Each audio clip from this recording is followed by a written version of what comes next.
3 months ago, Malcolm started calling his behavior just jokes whenever I questioned anything. The pattern began in September when I asked him not to flirt with girls at parties. He laughed and told his friends I was obsessed with him. Dean, Randall, and Curtis all found this hilarious. They started making comments about clingy girlfriends whenever I was around. Malcolm began testing boundaries. He would dance with other girls at bars and wink at me across the room. He started giving out his number to random women right in front of me. When I confronted him later, he said I was being completely dramatic about normal social interaction. "It's just dancing," he would say, shaking his head like I was completely crazy.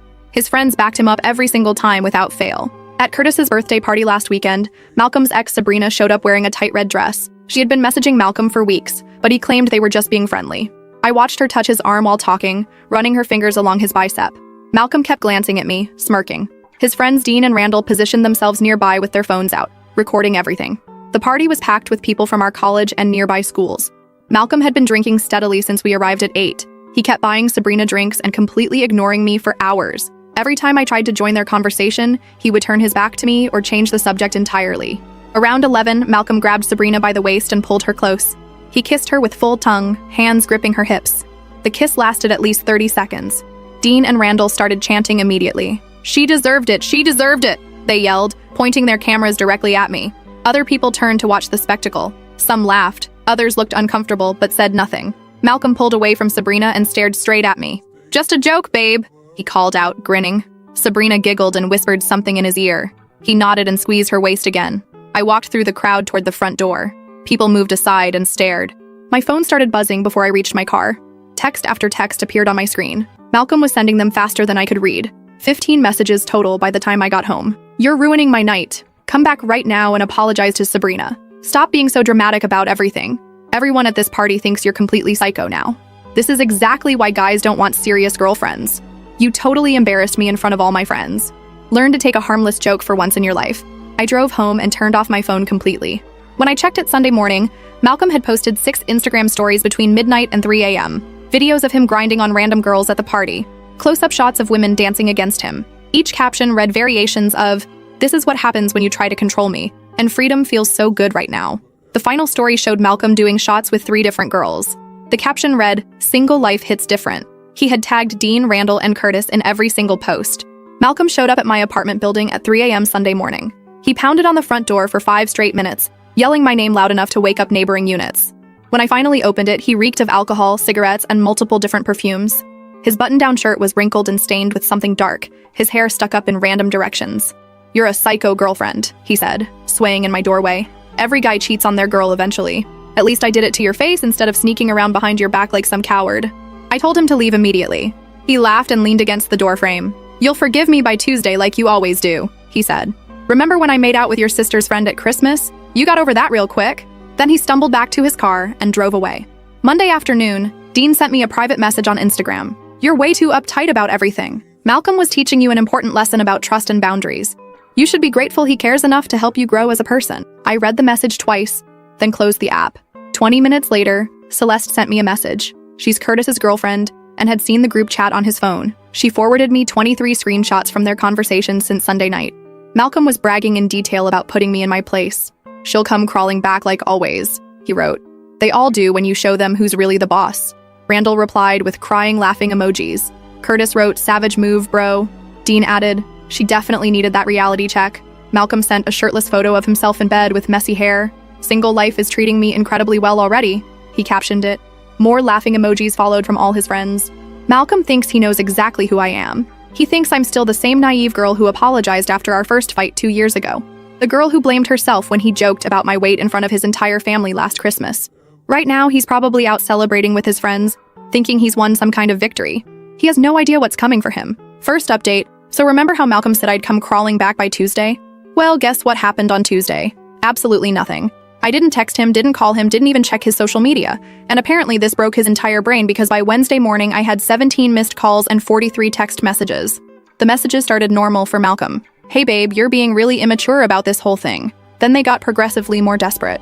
"I know you're reading these messages. Why are you ignoring me when I'm trying to fix this? This silent treatment thing is getting really old." By Thursday, he was practically having a meltdown through text. "I can't believe you're actually going to throw away 2 years over one harmless joke. Sabrina meant absolutely nothing to me, you have to know that. I was drunk and my friends were egging me on, you know how they get. Here's the thing that really gets me. He kept calling it a joke. Like making out with his ex while his friends filmed me and chanted was just some hilarious prank I should appreciate. The audacity of this man is truly something else. Friday afternoon, he showed up at my workplace. My coworker Miranda came to find me in the break room and told me there was some guy in the lobby asking for me, looking really agitated. I peeked around the corner and there was Malcolm pacing back and forth, running his hands through his hair like he always does when he's stressed. I walked out there and his whole face lit up like he thought I was finally ready to forgive him. He started talking immediately. "Thank God, I've been trying to reach you for days. We need to talk about this situation and figure out how to move forward together." I told him we could talk right there in the lobby since he'd made such a public spectacle of our relationship already. His expression changed real quick. "Don't be like this," he said. "You're being really unfair. I came here to apologize and work things out like adults." So I asked him what exactly he was apologizing for. And guys, this man actually said he was sorry that I misunderstood his joke and got my feelings hurt. Not sorry for kissing his ex. Not sorry for humiliating me. Sorry that I'm too sensitive to appreciate his sense of humor. I told him his apology was noted and he could leave now. He started getting louder then, saying I was being completely unreasonable and making this whole thing way bigger than it needed to be. "Every couple goes through stuff like this," he said. "It's called growing together and learning to trust each other." Miranda was watching from behind the reception desk, along with half the office at this point. Malcolm noticed everyone staring and finally lowered his voice. He stepped closer and told me he wasn't leaving until we worked this out properly. That's when I realized something crucial. He genuinely believed I would eventually cave like I always had before. The old me would have been embarrassed about causing a scene at work. The old me would have agreed to talk privately just to make him leave, but something had shifted after watching those group chat screenshots. Reading him brag about putting me in my place and knowing I'd come crawling back changed everything for me. I told Malcolm very clearly that we were done. Not taking a break, not working through issues, but completely finished. His face went through about 5 different emotions in 10 seconds. Confusion, disbelief, anger, then this weird fake laugh like I was obviously kidding. "You don't mean that," he said. "You're just really upset right now, which I totally understand. But we've been together for 2 years. You can't just throw that away over something this stupid." I explained that making out with his ex while his friends filmed it wasn't stupid, it was deliberate humiliation. That his group chat messages showed exactly how he really felt about me. That showing up drunk at my apartment at 3 a.m. wasn't romantic, it was disrespectful, and honestly kind of scary. Malcolm got defensive immediately. "Those guys were just being guys, you know how group chats are. We say stupid stuff to impress each other. It doesn't mean anything real." He claimed the kiss with Sabrina was just him being drunk and showing off. Nothing more serious than that. But here's what really sealed it for me. When I mentioned feeling scared when he showed up drunk, he actually rolled his eyes. "Come on, you know I would never hurt you. Stop being so dramatic about everything." The fact that he dismissed my feelings about his drunk 3 a.m. visit told me everything I needed to know. This man does not respect my boundaries, my feelings, or my basic sense of safety. And he never will. Because in his mind, I'm just being dramatic and oversensitive. I walked away from him standing in that lobby, just turned around and went back to work like he wasn't even there. Through the window, I watched him stand there for another 10 minutes, probably waiting for me to come back out and resume the conversation. When I got home that evening, my sister Celeste had left me 3 voicemails. Apparently, Malcolm had called her asking if she could talk some sense into me. He told her I was having some kind of breakdown and needed family intervention to see reason. Celeste was furious.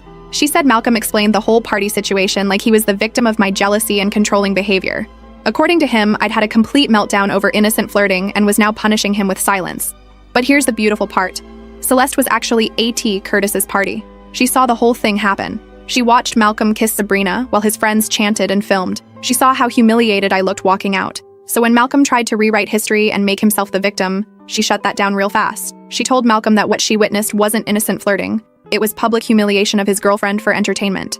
That any man who would do that to someone he supposedly loved had serious problems.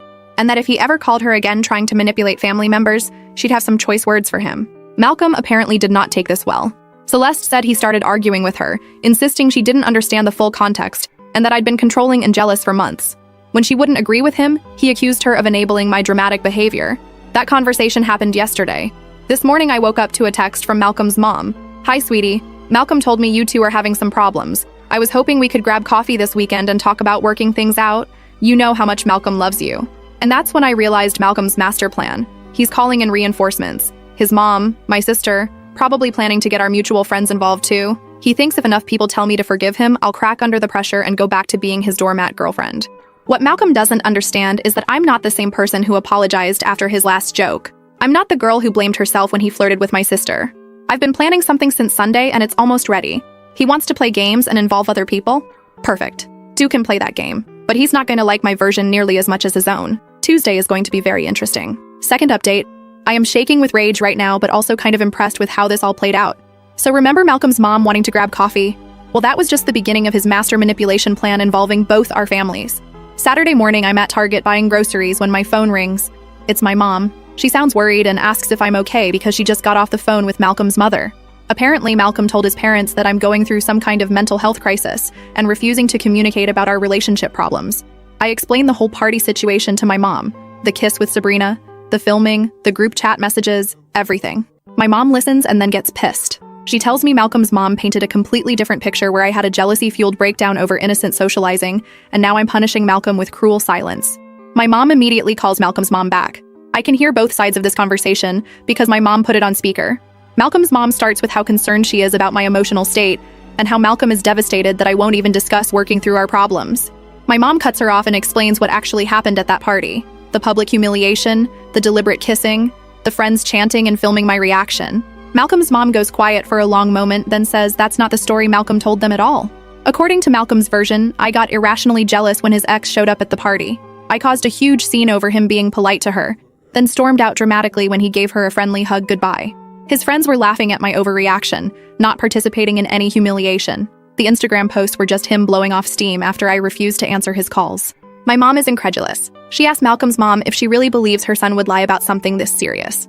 There's this long pause. Then Malcolm's mom says she trusts her son, and maybe there's two sides to every story.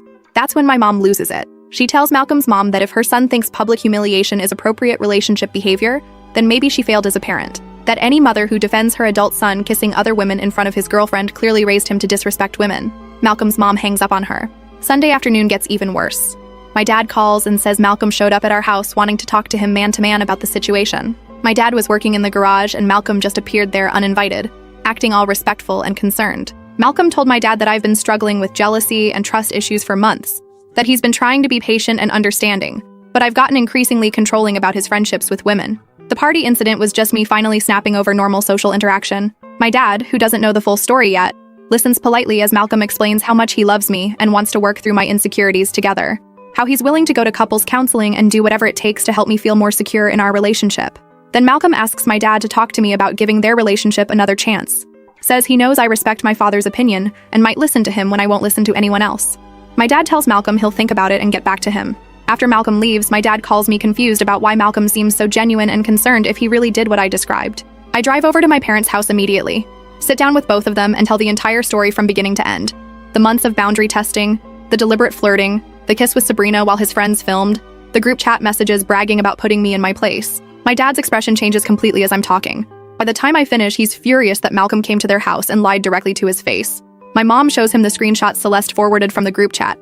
My dad reads Malcolm calling me a psycho girlfriend and saying I'll come crawling back, and he completely loses his shit. He calls Malcolm immediately and puts it on speaker. Malcolm answers all cheerful thinking my dad is calling to help convince me. My dad cuts right to the point and asks Malcolm to explain the group chat messages about putting me in my place. Malcolm stutters for a second, then claims those were just guy talk and didn't mean anything serious. That men exaggerate in group chats to sound tough, but it's not how they really feel. He says he was hurt and venting to his friends after I walked out on him. My dad asks about the video of him kissing Sabrina. Malcolm claims it was just a quick friendly kiss that looked worse on camera than it actually was. That his friends were drunk and being idiots with their commentary. But he can't control what other people say or do. Then my dad asks the question that breaks everything wide open. He asks Malcolm why he lied about what happened when he came to their house. Why he told a completely different story that made me look jealous and unstable instead of admitting he kissed another woman. Malcolm gets defensive immediately. He says he was trying to protect my reputation by not telling my parents how badly I overreacted. That he didn't want them to think less of me for causing such a dramatic scene over nothing. My dad tells Malcolm that lying to my parents to manipulate them into pressuring me is not protecting my reputation, it's manipulative bullshit. That any man who would humiliate his girlfriend publicly then lie to her family about it is not welcome in their house ever again. Malcolm starts arguing that my dad doesn't understand the full context and that I've been telling a one-sided story. That if my dad really knew how controlling and jealous I'd become, he'd understand why Malcolm was at his breaking point. That's when my dad completely unleashes on him. Tells Malcolm that even if everything he claimed was true, kissing another woman in front of your girlfriend is never acceptable relationship behavior. That real men break up with women they're unhappy with instead of publicly humiliating them for entertainment. Malcolm tries to interrupt, but my dad cuts him off. Says that lying to parents to manipulate their daughter shows exactly what kind of character Malcolm has. That any man who would do that is a coward who can't face the consequences of his own actions. The call ends with my dad telling Malcolm never to contact our family again and hanging up on him. Then I wake up to 31 text messages from Malcolm. And guys, this man has completely lost his fucking mind. The messages start around 2 a.m. and continue until 6 a.m. Pure stream of consciousness desperation. Your parents have completely turned against me now thanks to your lies. I never lied to your dad. I was trying to spare your feelings. You're destroying everything good we had together over one stupid mistake. I'm losing my mind without you and can't eat or sleep. Everyone I care about is choosing your side without hearing mine. But then around 4 a.m. the messages take a darker turn. You've made me look like a monster to both our families. I trusted you with everything and you're using it all against me. 2 years of my life completely wasted because you can't forgive one mistake. I don't even recognize who you've become. The final message at 6 a.m. just says, I'm not giving up on us no matter what you do. Wednesday evening, Malcolm shows up at my parents' house again. My dad sees him through the window and calls me immediately. I drive over there and find Malcolm sitting on their front porch refusing to leave until someone talks to him. I walk up to him and ask what the hell he thinks he's doing. He tells me he's been sitting there for 2 hours waiting for someone to come home so he could explain his side properly. Malcolm starts talking rapidly about how everyone has turned against him based on incomplete information, that the group chat messages were taken out of context and the kiss with Sabrina was just drunken stupidity, not deliberate cruelty, that he's been in love with me for 2 years and would never intentionally hurt me. I tell him that intentional or not, he did hurt me, that his actions had consequences and now he has to live with them. Malcolm gets more agitated and says I'm being completely unforgiving about one mistake that happened when he was drunk. He asks me to look at everything good about our relationship instead of focusing on one bad night. Reminds me of trips we took together, holidays with each other's families, plans we made for the future. Says 2 years of love and commitment should count for more than 15 minutes of poor judgment. But here's the thing that really gets me. He still won't take full responsibility. It's always poor judgment, or a mistake, or one bad night. Never, I deliberately kissed my ex to hurt you, or I let my friends film your humiliation for entertainment. My dad comes outside and tells Malcolm he needs to leave their property immediately. Malcolm starts arguing that he has a right to try to save his relationship and that my dad is interfering in something that's none of his business. My dad steps closer and tells Malcolm that when he lies to parents to manipulate their daughter, it becomes their business. That Malcolm made it their business by involving them in his scheme to pressure me into forgiving him. Malcolm finally leaves, but not before turning to me and saying this isn't over between us.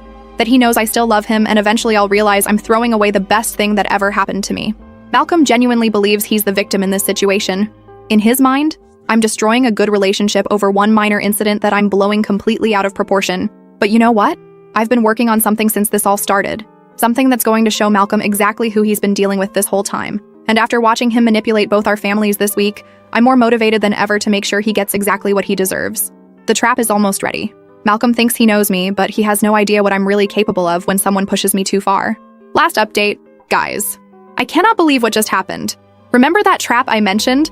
Well, it went down yesterday and Malcolm's entire world just imploded in the most beautiful way possible. I'm still buzzing from the adrenaline and honestly feeling like the absolute queen I know I am. So here's what I've been planning since this whole nightmare started. Malcolm thinks he's smart with his manipulation tactics, but he made one crucial mistake. He underestimated exactly how smart I am and how well I know his patterns. See, Malcolm has this thing where he can't resist bragging about his conquests. Always has. He filmed the whole Sabrina kiss situation because he gets off on having proof of his power over women. And I knew, absolutely knew, that he'd saved videos from that party. Thursday afternoon, I text Malcolm asking if we can meet up to talk. Not to get back together, but to have an honest conversation about where we went wrong so we can both move forward. He responds within 30 seconds saying yes and suggests we meet at the coffee shop near campus where we had our first date. I tell him that's too public and emotional for this kind of conversation. What if we meet at his apartment Saturday afternoon so we can talk privately without interruptions? Malcolm agrees immediately, probably thinking I'm finally ready to come crawling back like he predicted. Saturday, I show up at Malcolm's place at 2 p.m. He's clearly put effort into his appearance. Showered, nice shirt, even cleaned his normally messy apartment. He offers me coffee and asks how I've been holding up. All concerned and caring like he wasn't sending me unhinged text messages at 4 a.m. I tell Malcolm I've been doing a lot of thinking about our relationship, and I want to understand his perspective on what happened. That maybe I did overreact to some things and I want to hear his side without interrupting or getting defensive. Malcolm's whole face lights up. He starts explaining how he never meant to hurt me and how the party situation got completely out of hand due to peer pressure and alcohol. That kissing Sabrina was just him being stupid and showing off, not any kind of deliberate betrayal. I nod along and ask follow-up questions. What exactly were his friends saying that made him feel pressured? How did the kiss with Sabrina actually start? Was there anything leading up to it that I missed? Malcolm gets more animated as he talks, clearly feeling like he's finally getting through to me. He explains how Dean and Randall kept joking about him being whipped and under my control, how they dared him to prove he wasn't afraid of me by flirting with other women. Then he tells me something I didn't know before. Apparently, the whole thing was planned. Dean had texted Sabrina earlier that week and invited her to the party specifically to mess with our relationship. They thought it would be hilarious to see how I'd react to her showing up. I act surprised and hurt by this revelation. Ask Malcolm why he went along with a plan designed to humiliate me. He gets defensive and says he didn't know about Dean's plan until that night, and by then he was too drunk to think clearly. Malcolm explains that when Sabrina started flirting with him, his friends began filming and egging him on. That he felt trapped between disappointing his friends and disappointing me, so he made a split-second decision that he immediately regretted. I tell Malcolm I appreciate his honesty, and I'm starting to understand what really happened. That maybe I was too quick to judge the situation without knowing all the facts. Malcolm relaxes completely, probably thinking he successfully manipulated me back into forgiveness. Then I ask the question I've been building up to. I tell Malcolm that my friends have been asking me what really happened that night, and I want to be able to explain it accurately. Do you still have any videos from the party that might help me understand exactly how everything went down?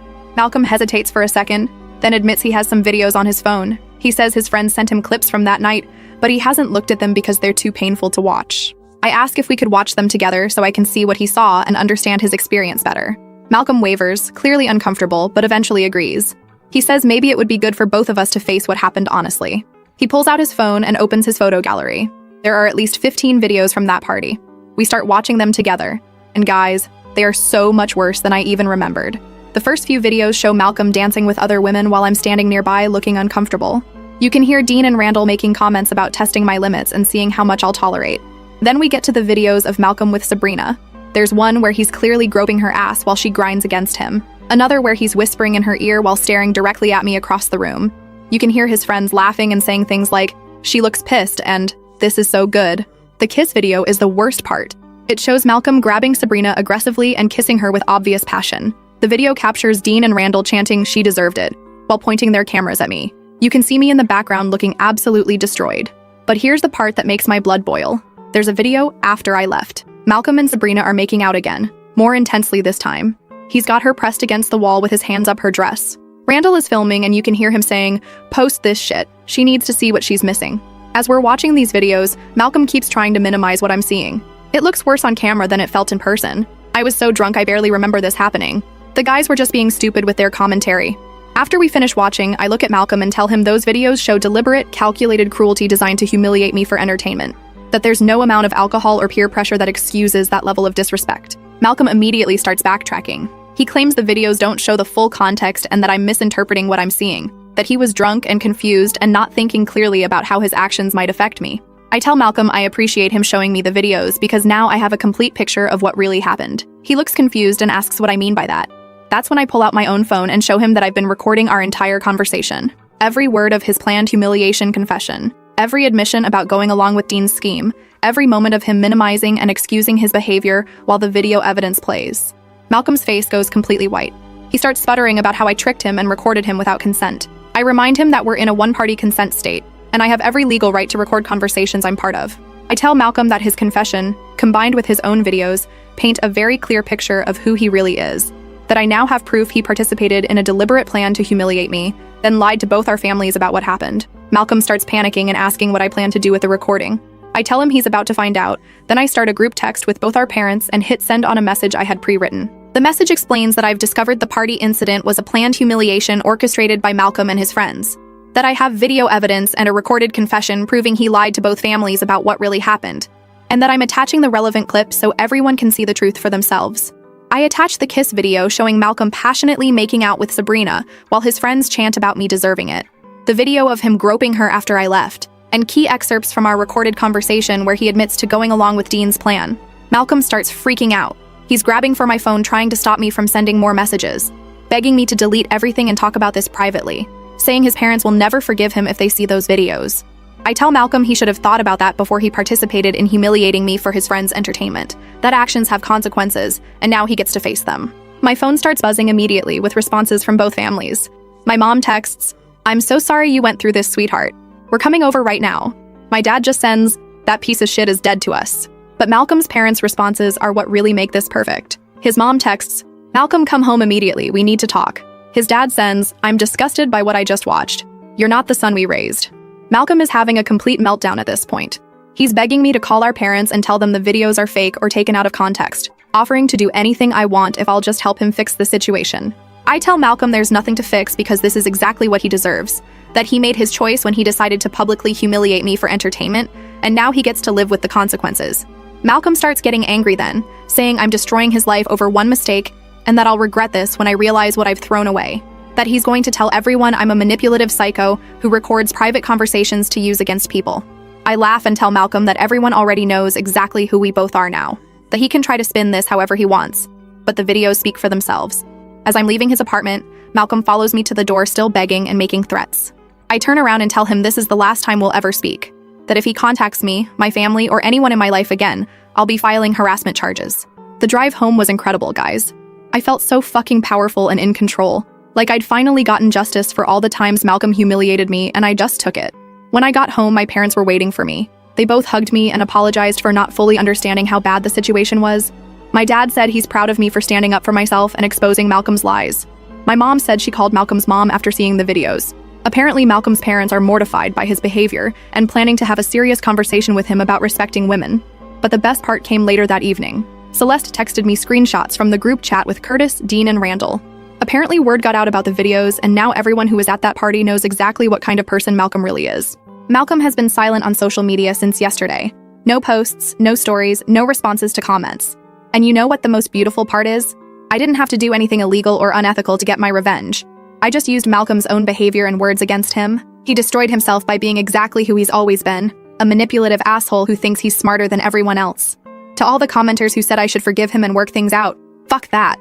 Some people don't deserve forgiveness. Some people deserve to face the full consequences of their actions. Malcolm is one of those people. I'm done being the understanding girlfriend who gives second chances to men who don't respect me. I'm done letting people treat me like shit because it's easier than standing up for myself. Malcolm thought he could humiliate me publicly and then manipulate our families into pressuring me to forgive him. He thought I was weak and desperate enough to crawl back to him like I always had before. Malcolm wanted to put me in my place? Well, congratulations, because my place is clearly several levels above his manipulative ass.